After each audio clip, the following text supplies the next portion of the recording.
इस सेशन में बच्चों हम लोग scalar product of two vectors की कुछ और प्रॉपर्टीज के बारे में पढ़ेंगे, जिसमें से एक है कि डिस्ट्रीब्यूटिव लॉ। तब उसमें मान सकते हैं कि कोई तीन वेक्टर्स हैं A B and C. Okay, be three vectors. तो डिस्ट्रीब्यूटिव लॉ हम लोग पहले भी पिछले क्लासेस में पढ़ चुके हैं। इसका क्या मतलब होता है? A dot B plus C is equals to A dot B plus A dot C. इसका क्या मतलब है? Dot product is distributive over addition. तो दो वेक्टर्स हैं, बीच में प्लस का साइन है, तो एक बार डॉट प्रोडक्ट फर्स्ट वेक्टर के साथ और एक बार डॉट प्रोडक्ट सेकेंड वेक्टर के साथ। इसी तरह से अगर प्लस की जगह पे माइनस साइन मान लीजिए हो जाता है, तब भी क्या हो जाएगा? A dot B minus A dot C. Second property है कि अगर दो वेक्टर्स हैं, suppose A and B are two vectors and lambda B any scalar. Okay,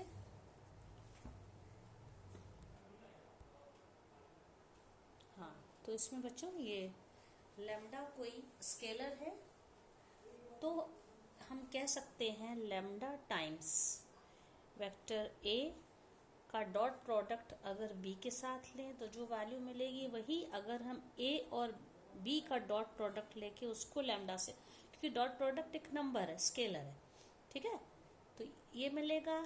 या तीसरा ऑप्शन क्या है? हम लैम्डा के साथ वेक्टर बी को, स्केलर को मल्टीप्लाई करके फिर उसका वेक्टर ए के साथ डॉट प्रोडक्ट लें। तीनों ही केस में हमको इक्वल वैल्यूज मिलेंगी। अब इसके बाद एक थर्ड प्रॉपर्टी है कि अगर दो वेक्टर्स को कंपोनेंट फॉर्म में लिखें। कंपोनेंट फॉर्म का मतलब होता है आई जे के की फॉर्म में लिखना। जैसे कोई वेक्टर मान लीजिए वेक्टर ए है, उसको हम a1 आई कैप प्लस a2 जे कैप प्लस a3 के कैप लिखें। इसी तरह से कोई वेक्टर b है, उसको हम b1 I cap plus b2 J cap plus b3 K cap लिखें। तो इनका जो डॉट प्रोडक्ट होगा, डॉट प्रोडक्ट का क्या मतलब है? इन वेक्टर्स का a1 आई कैप a2 जे कैप प्लस a3 के कैप का डॉट प्रोडक्ट हमें किसके साथ लेना है? Vector B. और वेक्टर बी जब कंपोनेंट फॉर्म में होगा तो b1 I cap plus b2 J cap plus b3 K cap. तो जब हम इसको मल्टीप्लाई करेंगे, अब आप देखिए, पहले a1 आई कैप से हम इन तीनों को मल्टीप्लाई करेंगे।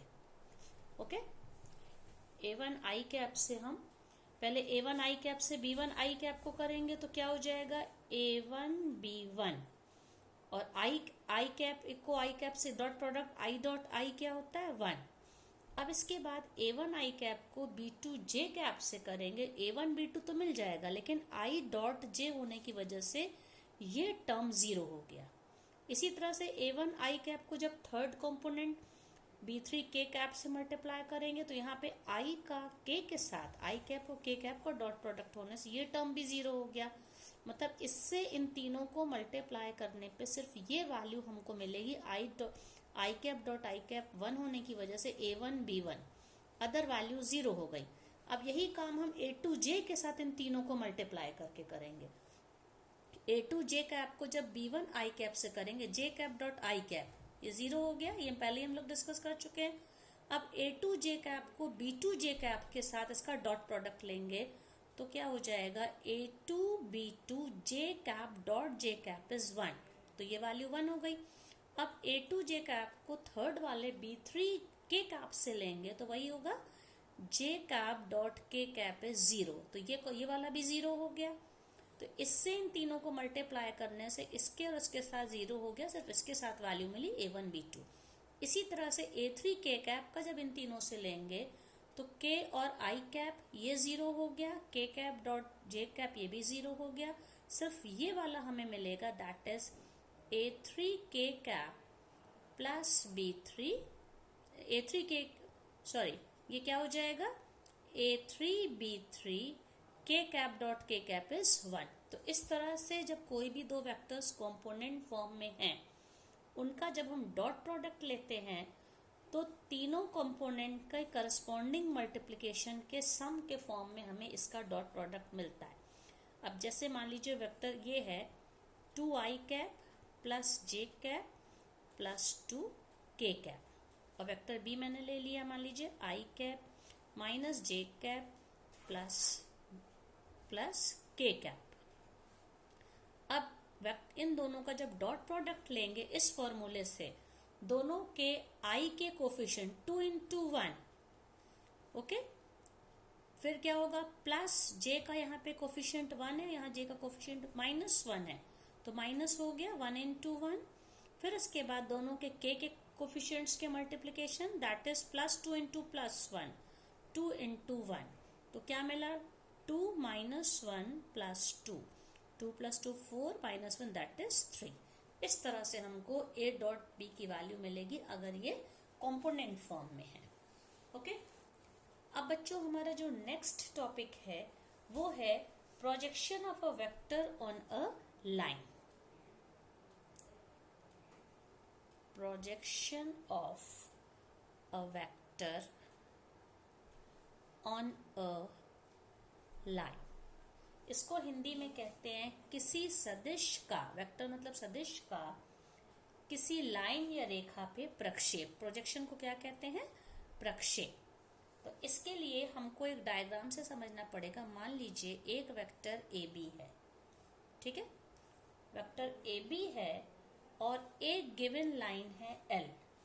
तो वेक्टर ए बी है, इसका कुछ डेफिनेट मैग्नीट्यूड होगा। मान लीजिए यहाँ से यहाँ तक वेक्टर ए बी है और ये गिवन लाइन के साथ अगर थीटा एंगल बनाए तो, और ये जो डायरेक्शन है ये पॉजिटिव एंगल है, एंटी क्लॉकवाइज है, ये डायरेक्ट एंगल आप देखिए इस तरह से बन रहा है। अब इसमें इसका क्या मतलब है कि projection of the vector A B on the line L, L मतलब ये लाइन है, ये किस तरह से डिफाइंड होगा? इसका प्रोजेक्शन एक वेक्टर P होगा, ठीक है, ये वेक्टर P होगा और ये P क्या होगा? इसको यहाँ से एक परपेंडिकुलर अगर हम लोग डालें, आप देखेंगे यहाँ पे suppose this point is C, तो इस तरह से हम कह सकते हैं AC क्या है? वेक्टर AC जो है ये A है, ये is equal to vector P। तो इस P को, ये वेक्टर P है, इस P को हम क्या कहते हैं? Projection of vector AB on the line L। और ये वेक्टर P होता क्या है? इसका जो मैग्नीट्यूड होता है, मतलब मॉड ऑफ दिस वेक्टर, ये क्या होता है? ये होता है vector AB into mod of AB into cos theta. Cos theta का भी मॉड लेना है, ये बाय डेफिनेशन ये इसका मतलब होता है, ठीक है। अब इसको हम इस तरह से भी समझ, क्योंकि थीटा की वैल्यू चेंज होती है। यहाँ पे थीटा देखिए ये एक्यूट एंगल है, 90 डिग्री से थीटा यहाँ पे किसके किसके बीच है? 90 से 180 डिग्री के बीच है, लेस देन 180 डिग्री। दूसरा केस क्या हो सकता है? Sorry, this is from 0 degree to 90 degree. Theta is between 0 and 90 degree, acute angle है। अब इसके बाद हम इसी लाइन का देखिए, ये मैंने यहाँ पे लिया है, वेक्टर ए है और ये लाइन एल तो उसी डायरेक्शन में, बस एंगल चेंज हो रहा है। वेक्टर ए बी है, वेक्टर ए बी है, क्लियरली ये जो एंगल दिख रहा है ये थीटा, ये थीटा किसके बीच में है? 90 डिग्री टू 180 डिग्री के बीच में ये है एंगल। इस कंडीशन में अब इसका यहाँ से यहाँ तक ये vector A and this is B, तो इसका projection of vector A B on the line L क्या होगा? हम अगर इस पे यहाँ से एक परपेंडिकुलर ड्रॉ करें तो ये जो AC है, आप देख सकते हैं इस केस में ये जो AC है ये इसका प्रोजेक्शन होगा, और ये इसको भी हम वेक्टर P से ही डिनोट करेंगे, इसका डायरेक्शन वही होगा, ये वेक्टर AC, ओके। ये वेक्टर है, this is the projection of AB on the line L। अब इसके बाद अगर यही एंगल, ये एंगल यहाँ पे के साथ ऑब्ट्यूज एंगल था, अब मान लीजिए ये एंगल इस तरह से हो गया, तो ये रिफ्लेक्स एंगल है, मतलब कि 180 डिग्री से 270 डिग्री के बीच है ये एंगल, लेकिन लाइन जो हमारी एल है, लाइन ओरिजिनल लाइन एल यही है and this is vector A B. इस केस में प्रोजेक्शन ये थीटा है, तो यहाँ पे हम लोग इससे परपेंडिकुलर डालेंगे तो ये पॉइंट सी मिलेगा। ए सी यहाँ पे प्रोजेक्शन इसका होगा, ठीक है। और वेक्टर पी इसका डायरेक्शन, क्योंकि लाइन एल का जो डायरेक्शन आप देख सकते हैं यही वेक्टर पी है, ओके। और फोर्थ केस क्या हो सकता है, वही लाइन है, लाइन एल है। अब ये लाइन यहाँ पे देखिए, ये इस तरह से ये वेक्टर ए बी है, वेक्टर ए बी है। अब ये एंगल किसके बीच बन रहा है, बिटवीन 270 डिग्री एंड 360 डिग्री, ये फोर्थ क्वाड्रेंट में एंगल बन रहा है। तो वेक्टर ए बी का, दिस इज थीटा ना, वेक्टर ए बी का लाइन एल पे जो प्रोजेक्शन है हम ऐसे परपेंडिकुलर डालेंगे, दिस इज ए सी। तो चार केस में ये जो हॉरिजॉन्टल ये डिस्टेंस है, ये है projection of vector A B on the line L. अब इस प्रोजेक्शन से हमको कुछ बातें पता चलती हैं, जिसमें सबसे पहली बात ये है कि अगर हम ये जो लाइन एल के अलोंग अगर पी कैप, एक पी कैप वेक्टर ले, पी कैप क्या हो जाएगा, यूनिट वेक्टर हो जाएगा, तो ठीक है।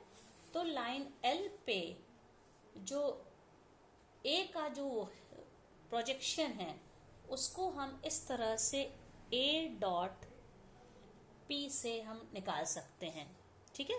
इस वेक्टर का अगर हमने क्या मान लिया, लाइन एल, ये जो डायरेक्शन था लाइन एल का, अगर हम इसमें एक यूनिट वेक्टर पी ले लें, यूनिट वेक्टर पी क्या रिप्रेजेंट करेगा, वेक्टर पी का डायरेक्शन, ठीक है।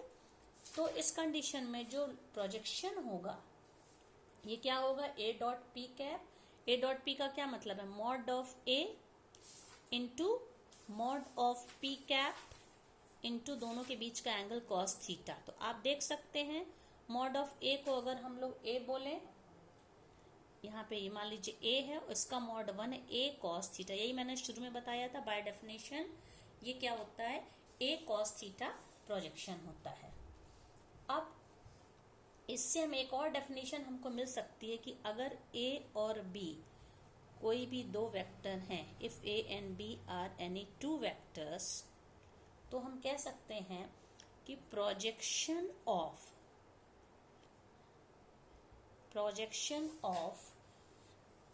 ए vector A on vector B, इसको हम किससे डिफाइन कर सकते हैं, ए डॉट बी कैप, या इसको क्या लिख सकते हैं, बी कैप एक यूनिट वेक्टर है, तो यूनिट वेक्टर हमें कैसे मिलता है, किसी भी वेक्टर को उसके मॉड से डिवाइड कर दे, vector B divided by mod of vector B.